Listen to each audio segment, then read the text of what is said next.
দিবেন সুবহানাল্লাহ। হাউজে কাউসারের পানি যারা পান করতে পারবে 50,000 বছর কোন দিক দিয়ে চলে যাবে, 50,000 বছর ফজরের 2 রাকাত সুন্নত নামাজের মতো মনে হবে। সুবহানাল্লাহ। ফজরের 2 রাকাত সুন্নত নামাজ পড়তে কতক্ষণ সময় লাগে? সর্বোচ্চ 5 মিনিট, ঠিক কিনা? হাসরের মাঠে যে 50,000 বছর চলে যাবে, যারা মুমিন বান্দা আরশে আজিমের নিচে যারা ছায়ার নিচে জায়গা পাবে, হাউজে কাউসারের পানি যারা পান করবে তাদের কাছে মনে হবে হাসরের মাঠটা মাত্র 2-3 মিনিটের মধ্যে হয়ে গেল। সুবহানাল্লাহ। আর কাফের মুশরিক বেঈমান ইসলাম বিদ্বেষী তাগুত এদের জন্য হাসরের মাঠ, এই মাঠটা হবে পাক্কা দুনিয়ার গণনা অনুযায়ী 50,000 বছরের। নাউজুবিল্লাহি মিন যালিক। এই ভয়ঙ্কর দিনে রব্বুল আলামিন তার আরশের নিচে 7 শ্রেণীর মানুষকে জায়গা করে দিবেন। এক নম্বরে হচ্ছে ইমামুন আদিলুন। ইমামুন আদিলুন, এক নম্বরে কি? ইমামুন আদিলুন, ন্যায়পরায়ণ বাদশা, ন্যায়পরায়ণ শাসক, ন্যায়পরায়ণ কর্মকর্তা। কুল্লুকুম রাইন ওয়া কুল্লুকুম মাসউলুন আন রাইয়াতিহি। আমরা প্রত্যেকেই দায়িত্বশীল, ঠিক কি না? আমরা দায়িত্বশীল না? বাড়ির আমাদের যে পরিবারগুলো আছে, পরিবারের বাচ্চাকে, পরিবারের ইমামকে, পরিবারের ইমাম হচ্ছে পুরুষ, ঠিক কি না? পরিবারের ইমাম পুরুষ। একটা ওয়ার্ডের ইমাম হচ্ছে মেম্বার সাহেব, একটা ইউনিয়নের ইমাম হচ্ছে চেয়ারম্যান সাহেব, একটি উপজেলার ইমাম হচ্ছে এমপি সাহেব, আর সারা দেশের ইমাম হচ্ছে প্রধানমন্ত্রী, ঠিক কিনা? কথা বলেন। আর এই মসজিদের ইমামকে আমি কিয়ামতের দিন আমার দায়িত্ব সম্পর্কেও জিজ্ঞাসা করা হবে যে মৌলবি তুই হক কথা বলছিস না বলিস নাই? চাকরি বাঁচানোর জন্য, চাকরিকে টেকানোর জন্য খেয়ানত করছো নাকি? এই বিষয়ে প্রশ্ন আছে না নাই? অবশ্যই আমাকেও আমার এই মেম্বারের বিষয়ে প্রশ্ন করা হবে, পরিবারের বিষয়ে প্রশ্ন করা হবে। কিয়ামতের দিন 7 শ্রেণীর মানুষ জায়গা পাবে আরশের নিচে। তার মধ্যে এক নম্বরে কি? ইমামুন আদিলুন, ন্যায়পরায়ণ ইমাম বা নেতা, প্রধানমন্ত্রী, ন্যায়পরায়ণ এমপি, মন্ত্রী, চেয়ারম্যান, মেম্বার, অফিসের বড় কর্মকর্তা। ইমাম মানে মসজিদের ইমাম নয়, সেক্টর ভিত্তিক আমরা প্রত্যেকেই ইমামের অন্তর্ভুক্ত, ঠিক কিনা? যারাই দায়িত্বশীল তারাই ইমাম, যারা যেখানে দায়িত্বে আছে তারাই সেই জায়গার ইমাম। যারা যেখানে দায়িত্ব থেকে আল্লাহকে ভয় করে তাদের প্রতি অর্পিত দায়িত্ব সুন্দরভাবে যথাযথভাবে পালন করেছে, এমন সৎ যোগ্য নেতারা, এমন ইমাম কিয়ামতের দিন আল্লাহর আরশের নিচে জায়গা পাবে। সুবহানাল্লাহ। আল্লাহর আরশের নিচে জায়গা কেন পাবে তারা? কারণ ক্ষমতায় থেকে, ক্ষমতাবান হওয়ার পরে সেইখানে স্বেচ্ছাচারিতার সুযোগ আছে না নাই? আমি ক্ষমতায় আছি, ক্ষমতা থাকলে এই ক্ষমতাকে আমি অপব্যবহার করে নিজের স্বার্থ চরিতার্থ করার জন্য আমি দুর্নীতির আশ্রয় নিতে পারি, ঘুষ নিতে পারি, ঘুষ নিয়ে কাজ করে একজনের পক্ষে জুলুম করতে পারি, আর একজনের পক্ষ অবলম্বন করতে পারি, ঠিক কিনা? অর্থাৎ আমি ক্ষমতায় আছি, আমি যা ইচ্ছা তাই করতে পারি, আমার পাপ করার সুযোগ আছে, অন্যায় করার সুযোগ আছে। আকাশের দিকে তাকিয়ে আল্লাহর ভয়ে যে আমি পাপ করলাম না, আমি ন্যায় ইনসাফ কায়েম করলাম, এই কাজটা সহজ না কঠিন বলেন? লক্ষ কোটি টাকার অফার, বান্ডিলের, বড় বড় বান্ডিলের অফার আছে, এই কাজটা করে দেন, করে দিলে এত কোটি টাকা পাবেন। এত বড় বড় অফার, যারা আখিরাতকে ভয় করে, আল্লাহকে ভয় করে, অফারকে যারা ডিনাই করে, ইনসাফ যারা কায়েম করে, তাদেরকে বলা হয় ইমামুন আদিলুন। ইমামুন, ন্যায়পরায়ণ শাসক, বিচারক। এমন ন্যায়পরায়ণ বিচারককে আল্লাহ তাআলা কিয়ামতের দিন আল্লাহর ডান পাশে বিশেষ জায়গায় বসতে দেবেন। সুবহানাল্লাহ। মুসলিম শরীফের হাদিসে আল্লাহ রাসূল সাল্লাল্লাহু আলাইহি ওয়াসাল্লাম বলেছেন, যারা দুনিয়াতে ইনসাফ কায়েম করেছে, আল্লাহর ভয়ে ন্যায় ইনসাফ প্রতিষ্ঠা করার কাজ করেছেন, এমন ন্যায় পরায়ণ শাসক যারা, বাদশা যারা, বিচারক যারা, আল্লাহ তাআলা কিয়ামতের দিন তার সিংহাসনের পাশে ডান দিকে তাদেরকে থাকতে দিবেন, বসতে দিবেন। সুবহানাল্লাহ। কাজ যত কঠিন পুরস্কার তত বড়, ঠিক কিনা? কথা বলেন। ন্যায়পরায়ণ বাচ্চা আছে আমাদের দেশে। এই 54 বছরে ন্যায়পরায়ণ বাচ্চা পাইছি। প্রথম আমরা পেয়েছিলাম বঙ্গবন্ধুকে। তিনি বলেছিলেন সবাই পায় সোনার খনি, তেলের খনি, আর আমি পাইছি চোরের খনি, ঠিক কিনা? এক কথা বলেন, বলে নাই? 7 কোটি মানুষ, 7.5 কোটি কম্বল আমার, তাই নাই কি? তাহলে তিনিও তো অন্যায় করেছিলেন, এত বেশি অন্যায়ের সাথে তিনি জড়িত হয়েছিলেন। তিনি সেকুলারিজম কায়েম করেছিলেন, বাকশাল কায়েম করেছিলেন, ঠিক কিনা? তার জুলুম, বাকশালের জুলুমে মানুষ অতিষ্ঠ হয়ে, তার পরিবার সহ মানুষ অতিষ্ঠ হয়ে তাকে ধ্বংস করে দিয়েছেন, দেয় নাই? আল্লাহ ছাড় দেন ছেড়ে? দুনিয়ার কোন জালেমকে আল্লাহ সহ্য করেন? ইমামুন আদিলুন ছিল কি? ইনসাফ কায়েম করতে পারে নাই। এরপরে এই 54 বছরে আমরা যাদেরকে নেতা হিসেবে পেয়েছি, আমাদের সাথে কেউ সঠিকভাবে ইনসাফ করে নাই। যারা ক্ষমতায় আসছে তারাই দুর্নীতি করে, এদেশের মানুষের লক্ষ কোটি টাকা এদেশ থেকে পাচার করে সুইস ব্যাংকে জমা করে রেখেছে, ঠিক কিনা? এরা কি ইমামুন আদিলুন? যারা পেটের জন্য রাজনীতি করে, লক্ষ কোটি টাকা ব্যাংক ব্যালেন্স, বাড়ি গাড়ির জন্য যারা রাজনীতি করে, এরা কি দেশপ্রেমিক? কথা বলেন। এরা দেশপ্রেমিক হতে পারে? আর যারা ক্ষমতায় থেকে 1 টাকাও দুর্নীতি করে নাই, তারা নাকি রাজাকার, দেশদ্রোহী। দেশদ্রোহী আছে না নাই? মন্ত্রণালয় পরিচালনা করেছে, 1 টাকাও দুর্নীতি নাই। আছে? ছিল? তারা হচ্ছে দেশ বিরোধী। আর যারা লক্ষ কোটি টাকা বিদেশে পাচার করে, তারা দেশপ্রেমিক। কথা বলেন। কিয়ামতের দিন আল্লাহ তাআলা ন্যায় ইনসাফ প্রতিষ্ঠাকারী এমন নেতা নেত্রী, এমন বিচারক, এমন বাদশা, এমন ব্যক্তিকে আল্লাহ তাআলা আরশে আযমের নিচে বিশেষ ছায়ায় জায়গা দান করবেন। এমন শাসক যারা, এবং ওই শাসকদেরকে যারা ক্ষমতায় বসানোর জন্য যারা সমর্থন দিয়েছেন, তাকে সাহায্য করেছেন, যদি নেতা আল্লাহর আরশের নিচে জায়গা পায়, তাহলে যারা তাকে ওই নেতৃত্বের জায়গায় বসানোর জন্য সাহায্য করেছে, তারা কোথায় থাকবে? কথা বলেন। তারাও তো সেখানে থাকবে, ঠিক কিনা? আদ-দাল্লু আলা খায়রিন কাফাইলিহি। বিশ্বনবী সাল্লাল্লাহু আলাইহি ওয়াসাল্লাম বলেছেন, কেউ যদি কাউকে ভালো কাজের পথ দেখায়, ভালো জিনিসকে প্রতিষ্ঠা করার জন্য যদি কেউ কাউকে সহযোগিতা করে, তাহলে সমান সমান সব। মুসলিম শরীফের একটি হাদিস বললাম, যারা মান দা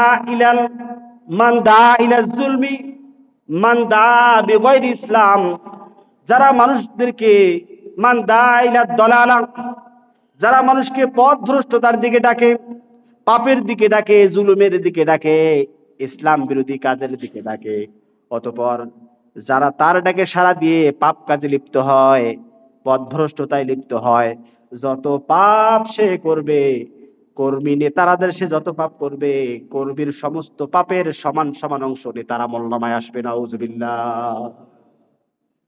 আবার কর্মী যদি ভালো কাজ করে, সেটাও নেতার আমলনামা আসবে। আমরা জানি হযরত আদম আলাইহিস সালামের একটা ছেলে ছিল কাবিল আর হাবিল। কয় ভাই ছিল? হাবিল কাবিল 2 ভাই ছিল। এই পৃথিবীর বুকে প্রথম হত্যাকাণ্ড ঘটিয়েছে কাবিল। বিশ্বনবী সাল্লাল্লাহু আলাইহি ওয়াসাল্লাম বলেছেন, হত্যাকাণ্ডের মিলাদ যেহেতু কাবিল পড়িয়েছে, কি মিলাদ বোঝেন তো, মানে উদ্বোধন করছে কি, হত্যাকাণ্ডের মিলাদ যেহেতু কাবিল করিয়েছে, এই দুনিয়াতে যতগুলো হত্যাকাণ্ড হবে বিচার বহির্ভূত অন্যায় ভাবে, সমস্ত পাপের হত্যার একটা পাপের অংশ কাবিলের আমলনামায় যাবে। নাউজুবিল্লাহ। আমরা যদি কোনো খারাপ নেতাকে, কোনো খারাপ ইমামকে, আমরা কোনো স্বৈরাচার জালেম নেতাকে, নেত্রীকে, বাদশাকে মন্ত্রীকে যদি আমরা ক্ষমতায় বসানোর জন্য আমরা জানি যে এটা ক্ষমতায় গেলে দেশের টাকা বিদেশে পাচার করবে, চাঁদাবাজি করবে, টেন্ডারবাজি করবে, এগুলো জানার পরেও যদি দলীয় কারণে বাপ দাদা ওই দল করে গেছে, আমি ওই দল করি, ওকেই ভোট দিতে হবে, ওকেই ক্ষমতায় বসাতে হবে, যদি সমর্থন করেন, ও ক্ষমতায় গিয়া যতগুলো পাপ করবে সমস্ত পাপের অংশ আপনি তাকে সমর্থন করার কারণে আপনার আমলনামায় আসবে। নাউজুবিল্লাহ। দলিল কোরআনুল কারীম সূরাতুন নিসার 85 নম্বর আয়াতের মধ্যে আল্লাহ তাআলা বলেন, মান ইয়াশফা শাফাআতান হাসানাতান ইয়াকুল লাহু নাসীবুম মিনহা। যারা সৎ কাজে কোনো ভালো কাজ প্রতিষ্ঠার জন্য যারা সুপারিশ করবে, অতঃপর ওই ভালো কাজ যদি প্রতিষ্ঠিত হয়ে যায়, ভালো কাজের সমপরিমাণ সব যে সমর্থন করেছে তার আমলনামায় যাবে। সুবহানাল্লাহ। ওয়ামান ইয়াশফা শাফাআতান সাইয়্যাতান ইয়াকুল লাহু কিফলুম মিনহা। আর যারা কোনো পাপ কাজ প্রতিষ্ঠা করার জন্য, অন্যায় প্রতিষ্ঠা করার জন্য কোনো অন্যায়কারীকে সমর্থন করবে, তাকে অন্যায়ের জায়গায় অন্যায় করার সুযোগ করে দেওয়ার জন্য যারা পদে বসিয়ে দেবে, যার ভোট পেয়ে, সমর্থন পেয়ে, আশকারা পেয়ে, সমর্থন পেয়ে যারা ক্ষমতায় গিয়া চেয়ারে বসে যারা যত পাপ কাজ করবে, অন্যায় দুর্নীতি করবে, সমস্ত পাপের একটা অংশ যারা তাকে সমর্থন করেছে তার আমলনামায় যাবে। নাউজুবিল্লাহ। এই জন্য সমর্থন যাকে তাকে দেওয়া যাবে। কথা কয় না অনেকে, আমার ভোট আমি দেব যাকে ইচ্ছা। এই কথাটা কি, এই কথার সাথে কারা কারা হাত তোলেন? কারা কারা একমত? হাত তোলেন। আপনি একমত? আমার ভোট আমি দেব যাকে ইচ্ছা তাকে দেব, এই কথার সাথে একমত? কারা কারা হাত তোলেন? সবাই না? না, আমার ভোট আমি দেব যাকে ইচ্ছা তাকে দেব এই কথা বলা কুফরি। এখানে আলেম ওলামারা আছেন, এই কথা বলা কি কুফরি। আমার ভোট, আমার ভোটটা হচ্ছে সমর্থন পাওয়ার। আমার ভোট আমি দেব, আমার সমর্থন আমি দেব যারা ইসলামের পথে, কোরআনের পথে আল্লাহ তাআলা যাদেরকে দিতে বলেছে তাকে দেব। কোরআনুল কারীমে আল্লাহ তাআলা বলেন, ইন্নাল্লাহা ইয়া'মুরুকুম আতুআদ্দুল আমানাতি ইলা আহলিহা। নিশ্চয়ই তোমাদের রব তোমাদেরকেই বলে আদেশ করতেছেন, তোমরা তোমাদের আমানত সমূহ, যিনি যোগ্য ব্যক্তি আমানত পাওয়ার জন্য, আমানতকে এখানে আমানত বলতে রাষ্ট্র ক্ষমতাকে বোঝানো হয়েছে। আমানত মানে কি? খিলাফত বা রাষ্ট্র ক্ষমতা। এই আয়াতের তাফসীর সকল তাফসীরকারক করেছেন, এখানে আমানত বলতে রাষ্ট্র ক্ষমতা, খিলাফতকে বোঝানো হয়েছে। নিশ্চয়ই তোমরা তোমাদের এই আমানত, খিলাফতের দায়িত্ব, রাষ্ট্র ক্ষমতার দায়িত্বটা তাকে দিবা যারা যোগ্য। এই রাষ্ট্র পরিচালনা করার জন্য যারা যোগ্য তাদেরকে, আল্লাহর দৃষ্টিতে তো তারাই যোগ্য যারা রাষ্ট্র ক্ষমতায় গিয়া কোরআন দিয়া দেশ চালাবে। ঠিক কিনা? যারা মানুষের তৈরি করা মতবাদ, আইন দিয়ে যারা রাষ্ট্র ক্ষমতা চালাবে, এদেরকে আল্লাহ ভোট দিতে বলেছেন? কথা বলেন। কশিন কারণে আল্লাহ বলছেন, ইন্নাদ-দীনা ইনদাল্লাহিল ইসলাম। আমার কাছে সবচেয়ে মনোনীত আদর্শের নাম হচ্ছে ইসলাম। আল্লাহর মতবাদের নাম কি? আর শয়তানের মতবাদের নাম হচ্ছে ইসলামের বিরুদ্ধে বাইরে যত মতবাদ আছে, কুফরি মতবাদ আছে, জাতীয়তাবাদ, পুঁজিবাদ, ধর্মনিরপেক্ষ মতবাদ, আরো যত মতবাদ আছে, সমাজতন্ত্র, পুঁজিবাদ সহ যত তন্ত্র মন্ত্র আছে, যারা ইসলাম যেগুলোকে সাপোর্ট করে না, ইসলামের এগেইনস্টে যত মতবাদ দাঁড়িয়ে গেছে, এগুলোকে বলা হয় কুফরি মতবাদ। কি মতবাদ? আল্লাহ তাআলা বলছেন, আমার কাছে আমার মতবাদের নাম হচ্ছে ইসলাম। আল্লাহর মতবাদের নাম কি? ইসলাম। রাসূলের মতবাদের নাম কি? খিলাফত, খুলাফায়ে রাশিদিনের মতবাদের নাম কি? ইসলাম। ইসলামী মতবাদের বাইরে যত মতবাদ আছে এগুলোকে বলা হয় কুফরি মতবাদ। এই কুফরি মতবাদকে আপনি কখনো সমর্থন করতে পারেন? কারণ আপনি আপনার ইচ্ছাকে বিক্রি করে দিয়েছেন, ইন্নাল্লাহা আশতারা মিনাল মুমিনিনা আনফুসাহুম ওয়া আমওয়ালাহুম বিআন্না লাহুমুল জান্নাহ ইউকাতিলুনা ফি সাবিলিল্লাহি ফায়াকতুলুনা ওয়া ইউকতালুন।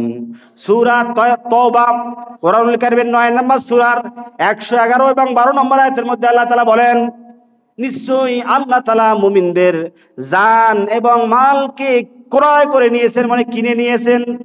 বিনিময়ে আল্লাহ তাআলা মুমিনরা যদি তার জান মাল দিয়া আল্লাহর কোরআনকে, আল্লাহর মতবাদ ইসলামকে রাষ্ট্র ক্ষমতায় নেওয়ার জন্য জান বাজি রেখে যদি কাজ করে, তারা যদি জীবন বাজি রেখে মাল দিয়া জান দিয়া যদি সংগ্রাম করে, আল্লাহ বলছেন কিয়ামতের দিন আমি তাকে জান্নাতুল ফেরদাউস দান করব।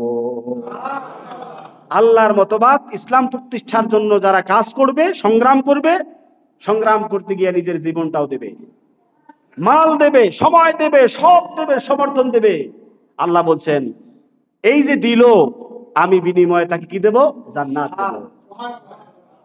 জান বিক্রি করার মানে হচ্ছে ইচ্ছা শক্তি। জান বিক্রি করার মানে কি? ইচ্ছা শক্তি। সময় আপনি আপনার জীবনকে আল্লাহর কাছে জান্নাতের বিনিময়ে বিক্রি করে দিয়েছেন। এখন বিক্রিত জিনিস এইটার মালিক হচ্ছে আল্লাহ, আর আপনি হচ্ছেন আমানতদার। আপনি কি আমানতদার? এখন আল্লাহর ইচ্ছা মোতাবেক যদি আপনি এই জানমাল খরচ না করেন, তাহলে আমানতদার না আমানতের খেয়ানতকারী?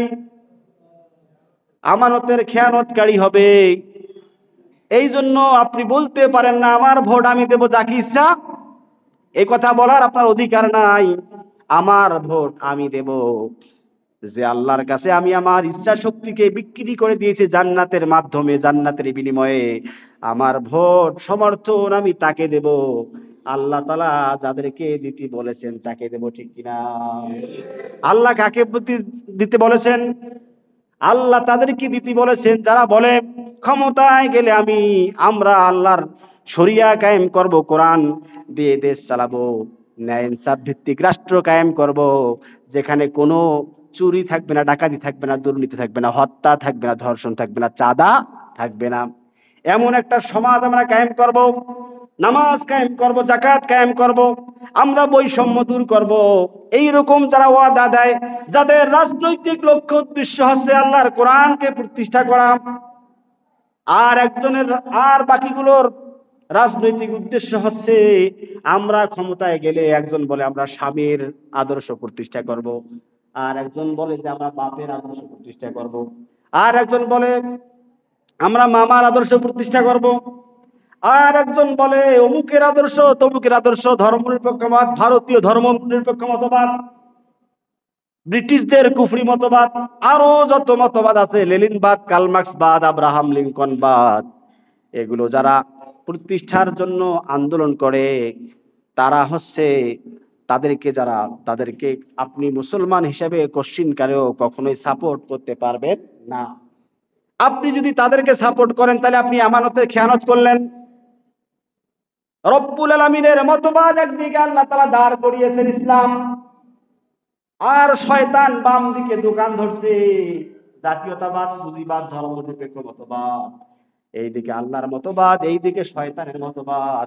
আপনি কোন মতবাদে যাবেন? কথা বলেন। আপনি যদি আল্লাহকে বেজার করে এইদিকে বাম দিকের শয়তানের দোকান যেগুলো আছে, শয়তানের মতবাদ, ইসলামকে বাদ দিলেন, কোরআনকে বাদ দিলেন, হাদিসকে বাদ দিলেন, রাসূলের আদর্শকে বাদ দিয়া আপনি দিন কায়েমের প্রতিষ্ঠা আন্দোলন বাদ দিয়া শয়তানের টাকে কায়েম করার জন্য আপনি দাঁড়িয়ে গেলেন। আল্লাহর একনিষ্ঠে আল্লাহ কি আপনার উপরে খুশি হবে? জান্নাতুল ফেরদাউসে আপনার জন্য কলা ঝুলিয়ে রাখছে? কথা বলেন। জান্নাতুল ফেরদাউস যদি আপনি যান, অবশ্যই আল্লাহর মতবাদের দিকে আপনার সমর্থন থাকতে হবে, ঠিক কিনা? শয়তানের মতবাদ কায়েমের আন্দোলন আজীবন করিয়া যখন মারা যায়, বিসমিল্লাহি আলা মিল্লাতি রাসূলিল্লাহ, কত বড় বাটফার! সারাটা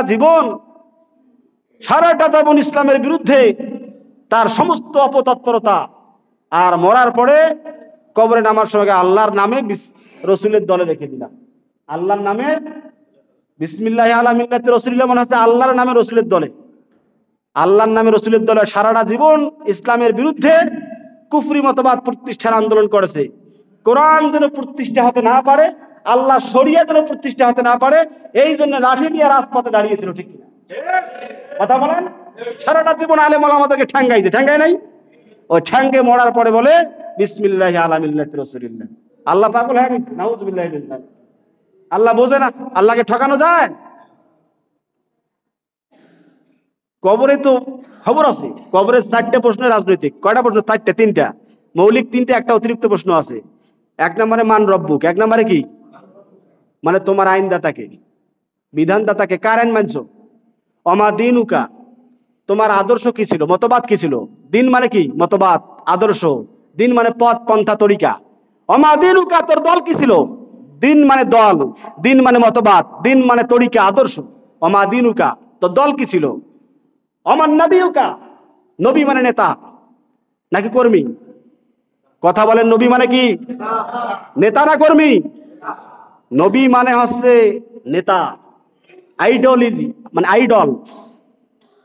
যারা যাকে আদর্শ মানে, যারা যাকে নেতা মানে, দেখবেন টাই, কোট, দাড়ির স্টাইল সব তার মতো করে, ঠিক কিনা? এমনকি বক্তৃতার ধরনটাও তার মতো করার চেষ্টা করে, ঠিক কিনা? যারা যাকে নেতা মানে, নেত্রী মানে, তাদের স্টাইলে তারা জীবন লাইফ স্টাইল করে, ঠিক কিনা? অমান নাবিউকা মানে দুনিয়াতে কার স্টাইলে জিন্দেগি গঠন করছিস বল। 4টা প্রশ্ন। আরেকটা আছে, যদি আনসার দিতে পারে যে আমার আইনদাতা বিধানদাতা ছিল আল্লাহ, আমার দলের নাম হচ্ছে ইসলাম, দিনুনাল ইসলাম, আর নবিউনা মুহাম্মদ সাল্লাল্লাহু, আমাদের নেতা হচ্ছে মুহাম্মদ সাল্লাল্লাহু আলাইহি, তখন ফেরেশতারা খুশি হয়ে বলবে যে এগুলো কোথা থেকে শিখছো, এগুলো কোথা থেকে শিখছো? তখন বলবে মিনাল কোরআন ওয়াস সুন্নাহ, কোরআন এবং হাদিস থেকে এগুলো জেনেছি। সুবহানাল্লাহ। আর যাদের সংবিধান কোরআন নয়, হাদিস নয়, যাদের নেতা মুহাম্মদ সাল্লাল্লাহু আলাইহি সাল্লাম নয়, আদর্শ মুহাম্মদ সাল্লাল্লাহু আলাইহি সাল্লাম নয়, আইনদাতা, বিধানদাতা, সংবিধানদাতা আল্লাহ নয়, আল্লাহর কসম করে বলছি কবরে এই 4টা প্রশ্নের উত্তর দিতে পারবে। সম্মানিত বন্ধুগণ, এই জন্য সমর্থন, আমার ভোট আমি দেব। আল্লাহ তাআলা যেখানে দিতে বলেছেন, কোরআন যেখানে দিতে বলেন সেইখানে দেব, ঠিক কিনা? কোন জালেম, দুর্নীতিবাজ, চাঁদাবাজ, টেন্ডারবাজকে, কোন চোর ডাকাতকে আল্লাহর দ্বীনের বিরুদ্ধে, আল্লাহর মতবাদের বিরুদ্ধে ভোট দেওয়া যাবে না। কোরআনুল কারীমে ভোট সংক্রান্ত অসংখ্য আয়াত আছে। কতগুলো আয়াত আছে নেন। চ্যাট জিপিটি আপনাদের আছে? চ্যাট জিপিটি বোঝেন? এই ইয়াং জেনারেশন চ্যাট জিপিটি বোঝেন? চ্যাট জিপিটি একটা অ্যাপ, এটা আছে এআই দ্বারা পরিচালিত। কি? Artificial intelligence. আর্টিফিশিয়াল এআই কে জিজ্ঞাসা করবেন যে ইসলামে ভোট আছে না নাই, আপনাকে বিস্তারিত শিখাই দিবে। কথা বোঝেন নাই? যদি বলেন যে কোরআন হাদিসের আলোকে আরবি সহ বুঝাই দেন, আয়াত নাম্বার, তাও দিবে, যা চাইবেন তাই দিবে। আজকে যা জিজ্ঞাসা করবেন, ঠিক কিনা? আপনি না পারেন আপনার সন্তানকে দিয়ে করাবেন, যারা স্মার্টফোন চালাতে যায় তাকে দিয়ে করাবেন। আর খামাখা দাঁড়িয়ে বলেন ইসলামের রাজনীতি নাই। কয় না, কয় না? ইসলামের রাজনীতি নাই তা কি আছে? তোমার বোতল খাওয়া নীতি আছে, হ্যাঁ? ও আর এই কথাটা ইসলামের রাজনীতি নাই, এটা সাধারণ মানুষ কয় না তো। যারা অপরাজনীতি করে, শয়তানের পক্ষে রাজনীতি করে, এরাই বলে ইসলামের রাজনীতি নাই, ঠিক কিনা? আর তুমি যে রাজনীতি করো ওটা জায়েজ, ওইটা আছে কোরআনে। তুমি যে শয়তানের মতবাদ প্রতিষ্ঠার রাজনীতি করো ওইটা আছে। তার রাজনীতি নাই, তার রাজনীতি করতে পারবে না। তুমি তো একটা করো বোতল খাওয়া রাজনীতি, ঠিক কিনা? নৈতিক অধিকার নাই। কোরআনুল কারীমের মধ্যে সুই সুতার কথাও আছে, আছে না নাই? সুইয়ের কথা কোরআনে আছে। কোরআনুল কারীমের মধ্যে বলা হয়েছে যারা আল্লাহর আইনকে অস্বীকার করে, আয়াতকে অস্বীকার করে, এমন ব্যক্তির সাথে আল্লাহ কথা বলবেন না, আল্লাহ এদের প্রতি রহমত করবেন না। লা ইয়াদখুলুল জান্নাতা হাত্তা ইয়ালিজাল জামালু ফি সাম্মিল খিয়াত। আল্লাহ তাআলা পবিত্র কোরআনুল কারীমের মধ্যে বলেছেন যে উট সুইয়ের ছিদ্র দিয়া যেমন গমন করা সম্ভব, সুইয়ের ছিদ্র দিয়া উট যাওয়া সম্ভব। কোরআনুল কারীমে আল্লাহ কি উদাহরণটা দিয়েছেন? ইন্নাল্লাযীনা ইস্তাকবিরুনা, আল্লাহ তাআলা বলেন যারা আমার আয়াতকে নিয়ে অস্বীকার করে, অহংকার করে, তারা আল্লাহর রহমত জান্নাতে প্রবেশ করতে পারবে না। এমনকি উট যেমন শুয়ের ঘোড়া দিয়ে ছিদ্র দিয়ে অসম্ভব, যাওয়া অসম্ভব, গমন করা সম্ভব, আল্লাহর কোরআনের বিরুদ্ধে যারা আল্লাহর জান্নাতে যাওয়া তাদের জন্য তেমনই অসম্ভব। নাউযুবিল্লাহি মিন যালিক। সুতরাং সুই সুতার কথা যদি কোরআনে থাকে, তাহলে যে নীতি দিয়া সারা দুনিয়া পরিচালিত হয়, কিছুদিন আগে যারা ক্ষমতায় ছিল তাদের কথায় লাঠি চলতো, ঠিক কিনা? আর রাজনীতির চাকা উল্টে যাওয়ার কারণে এখন ওই লাঠি কার উপরে চলে? কথা বলেন। তার সুই সুতার কথা যদি কোরআনে থাকে, তাহলে এত বড় গুরুত্বপূর্ণ জিনিস রাজনীতি, যেটা দিয়ে বিশ্ব পরিচালিত হয়, এর কথা কি কোরআন হাদিস থাকবে না? কাকে বুঝাও? কানা ঘাইগর দেখাও। যারা বলবে কোরআনে রাজনীতি নাই, সমস্ত নবী এবং রাসূলদের বিপ্লবী জীবন অস্বীকার করার কারণে তারা কাফের। কথা বলেন। নবী রাসূলরা পৃথিবীতে ঘাস কাটার জন্য আসছিল? ফেরাউন সারা দুনিয়া শাসন করেছিল, ঠিক কিনা? আল্লাহ বলছেন এ মানব রচিত মতবাদ দিয়ে দেশ চালায়, নিজের স্বেচ্ছাচারিতামূলক নিজে আইন তৈরি করে দেশ চালায়। আল্লাহ বলছেন মুসা তুমি যাও তাওরাত নিয়ে, ঠিক কিনা? তা মুসা আলাইহিস সালাম কি রাজনীতিবিদ ছিল না? নমরুদ রাজনীতিবিদ ছিল না? নমরুদের বিরুদ্ধে ইব্রাহিম আলাইহিস সালাম রাজনীতিবিদ ছিল না? আবু লাহাব, আবু জেহেল, এরা যারা ছিল, এরা রাজনীতিবিদ ছিল না? মক্কা শাসন করে নাই? দুনিয়ার নেতারা নেতাদের সাথে তার সম্পর্ক ছিল না? তা বিশ্বনবী সাল্লাল্লাহু আলাইহি ওয়াসাল্লাম কি হুজুর হিসেবে আসছে না রাজনীতিবিদ হিসেবে? যদি মসজিদ মাদ্রাসা নিয়ে আমাদের নবী বিশ্বনবী সাল্লাল্লাহু আলাইহি ওয়াসাল্লাম থাকতেন, তা আবু জেহেলের সমস্যা ছিল? আবু জেহেল যদি বলতো, আল্লাহ রাসূল যদি বলতো যে মসজিদ মাদ্রাসা জিকির আজকার নামাজ কালাম আলহামদুলিল্লাহ, তাহলে আবু জেহেলের তো আর কোনো সমস্যা ছিল না। আল্লাহ রাসূল বলছেন যে আইনটা চলবে আল্লাহর আইন দিয়ে। কি দিয়া? তোমার আইন দিয়ে দেশ চলবে। হ্যাঁ, যে লোকটা একটু আগে ছিল আস-সাদিক আল আমিন, এখন হয়ে গেল কি? সন্ত্রাস, এখন হয়ে গেল কাফের। কয় আমার বাপ দাদার জাতপাত খাইছে। বন্ধুগণ, এই জন্য বুঝতে হবে, কমন সেন্স না এগুলো। সময় কটা বাজ দেখেন তো? একটা কত? 31 বার। আস্তাগফিরুল্লাহ, আমি কষ্ট দিচ্ছি মনে হয়। শেষ করি। জি আলহামদুলিল্লাহ। যে কথাগুলো বলতেছিলাম এগুলো সব আপনি একবার বালিশে মাথা দিয়ে ভাববেন যে আমি যে এই দল করি, এই দল কি আমাকে জান্নাতে নিতে পারবে, এটা ভাববেন শুধু। আর কিয়ামতের দিন আল্লাহ তাআলা সূরা বনী ইসরাঈলের 71 নম্বর আয়াত দেখবেন, সূরা ইব্রাহিমের 21 নম্বর আয়াত দেখবেন, এরকম করে আরো কিছু তথ্য আছে, আমার এই মধ্যে আয়াত নাম্বারগুলো জানা নাই। দেখবেন সেখানে আল্লাহ তাআলা বলছেন ইয়াউমা নাদউ কুল্লা উনাসিন বিইমামি। আল্লাহ তাআলা বলছেন আমি প্রত্যেক দিন, কিয়ামতের দিন প্রত্যেক ব্যক্তিকে, প্রত্যেক মানুষকে আমি তাদের নেতা সহ ডাকবো, ইমাম সহ ডাকবো। যারা যে নেতার আদর্শ এই দুনিয়াতে মানছে, যারা যে নেতার পেছনে দৌড়াইছে, এই নেতা এবং কর্মীদেরকে আল্লাহ তাআলা কিয়ামতের দিন একসাথে জমাত করবে। ওয়া রাসূলিল্লাহি জামিআ ফাকালাত দুআফাউ লিল্লাযিনা ইসতাকবারু ইন্না কুন্না লাকুম তাবআ। কিয়ামতের দিন আল্লাহ তাআলা বিচারের জন্য সব নেতা কর্মীকে একখানে করবেন, জিজ্ঞাসাবাদ শুরু করে দিবেন, কার শুরু করেছিল, ধরা খেয়ে যাবে। আগামী জুমা ইনশাআল্লাহ এই ইমামুন আদিলুন, ন্যায়পরায়ণ শাসকের কি কি গুণাবলী, নেতা নেত্রী নিয়ে আলোচনা হবে ইনশাআল্লাহ। কোরআনে নেতা ছাড়া কোনো কথাই নেই, কারণ এই নেতৃত্ব খুবই গুরুত্বপূর্ণ জিনিস। দুটা জিনিস খুব গুরুত্বপূর্ণ, এক নাম আছে নেতৃত্ব আর বন্ধুত্ব। কয়টা? নেতৃত্ব আর বন্ধুত্ব। বন্ধুত্ব মানে হচ্ছে সঙ্গ, বন্ধুত্ব মানে কি? সঙ্গ। আপনি কার সাথে মিশেছেন? মান তাশাব্বাহা বিকওমিন ফাহুয়া মিনহুম। বুখারী শরীফের হাদিস, যার সাথে যার আদর্শিক মিল থাকবে কিয়ামতের দিন তার সাথে তার হাসর নাসর হবে। চোর, ডাকাত, বাটপার, দুর্নীতিবাজ, বেনামাজি, কাফের, মুশরিক, তাগুত, বেঈমানদের সাথে সম্পর্ক রাখবেন তো ওর সাথে জাহান্নাম যাওয়া লাগবে, ঠিক কিনা? আর নবী রাসূল আলেম ওলামাদের সাথে সম্পর্ক রাখবেন, কোরআনের সাথে সম্পর্ক রাখবেন, কোরআন রাসূল সাল্লাল্লাহু আলাইহি ওয়াসাল্লাম নবীদের সাথে জান্নাতে যাবেন। সুবহানাল্লাহ। আর আপনার সিদ্ধান্ত আপনি কার পক্ষে থাকবেন। আল্লাহ তাআলা আমাদেরকে সঠিক বুঝ দান করে। আল্লাহুম্মা আমিন। দরখাস্ত আজকে